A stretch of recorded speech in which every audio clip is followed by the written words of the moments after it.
Hello everyone, I am doctor Shalini, homeopathic consultant in Bharat homeopathy. जैसा कि मैं रोज़ की रोज़ देखती हूँ अपनी ओपीडीज़ में बहुत सारे पेशेंट आते हैं जिन्हें बहुत सारी समस्याएं होती है रेस्पिरेटरी की, पर उन्हीं में से कुछ पेशेंट ऐसे होते हैं जो एलर्जिक राइनाइटिस से सफ़र कर रहे होते हैं और उन्हें ये पता भी नहीं होता कि उन्हें ये बीमारी है।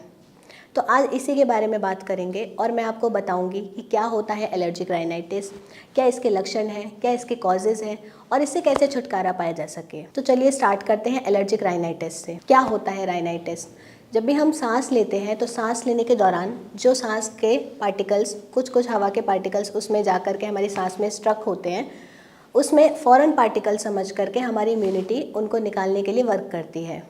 यानी कि एलर्जेंस जो हमारी बॉडी में गए उनको निकालने के लिए हमारी इम्यूनिटी जब उस पर वर्क करती है तो उसके दौरान एक केमिकल रिलीज़ करती है जिसे हम हिस्टामिन कहते हैं। अब एलर्जन जाने से लेकर हिस्टामिन रिलीज़ करने तक की प्रक्रिया के दौरान जो भी लक्षण आते हैं उन्हें ही हम एलर्जिक राइनाइटिस के सिम्टम्स समझते हैं। तो क्या है सिम्टम्स एलर्जिक राइनाइटिस के, अब उसे भी जान लेते हैं। एलर्जिक राइनाइटिस में आपको नाक से पानी आना, आँखों से पानी आना, नाक में खुजली होना, आँखों में खुजली होना, कंजेशन, सांस लेने में आवाज़ आना, गले में म्यूकस का बनना, ये सारी समस्याएं देखने को मिलती हैं। इसी के साथ कई बार आपको हेडेक, सीवियर कंडीशन में फ़ीवर भी देखने को मिलता है।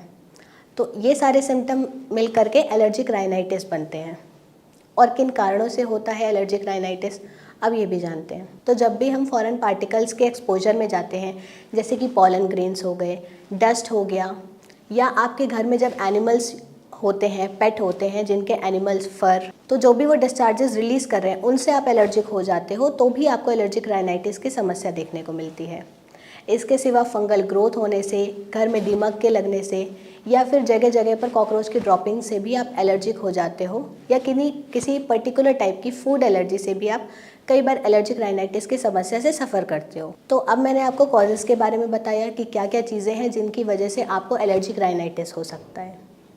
अब बात करेंगे कि एलर्जिक राइनाइटिस और कॉमन कोल्ड में डिफरेंस क्या है।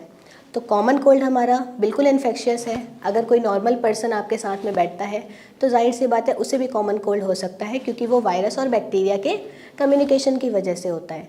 लेकिन जब बात करते हैं एलर्जिक राइनाइटिस की तो ये बिल्कुल भी कम्युनिकेबल नहीं है, क्योंकि एलर्जी आपको है, एलर्जी कम्युनिकेबल कभी भी नहीं होती। तो एलर्जिक का प्रॉब्लम सिर्फ आप तक रहेगा और कॉमन कोल्ड का प्रॉब्लम इन्फेक्शियस हो जाता है। अब बात करेंगे कि कुछ लोगों में एलर्जी देखने को मिलती है, कुछ लोगों में नहीं देखने को मिलती है, तो ऐसा क्यों होता है। तो इसका सिंपल सा एक एग्जांपल ये है कि अगर आपकी फैमिली में किसी को अस्थमा है, या आपके ग्रैंड पेरेंट्स में या आपके एंसेस्टर्स में किसी को भी एलर्जी है, किसी तरीके की फूड की एलर्जी, स्किन की एलर्जी, तो आपको एलर्जिक राइनाइटिस के प्रॉब्लम देखने को मिल सकती हैं। इसके सिवा अगर आपके साथ अस्थमा की या डर्मेटाइटिस की या स्किन की कोई भी कंडीशन है तो इस कंडीशन में आपके साथ एलर्जी की प्रॉब्लम बढ़ जाती है। तो अगर आप या आपके जान परिचित में कोई भी एलर्जिक राइनाइटिस से सफ़र कर रहे हैं तो घबराने की ज़रूरत नहीं है। इसका इलाज बिल्कुल मुमकिन है। एलर्जी विद टाइम जाती है, लेकिन सही ट्रीटमेंट लेकर के आप इससे छुटकारा पा सकते हैं। होम्योपैथी में एलर्जिक राइनाइटिस का बहुत अच्छा इलाज है। तो आप भी अगर इससे छुटकारा पाना चाहते हैं तो आप भारत होम्योपैथी में डॉक्टर्स की टीम से कंसल्ट कर सकते हैं। धन्यवाद।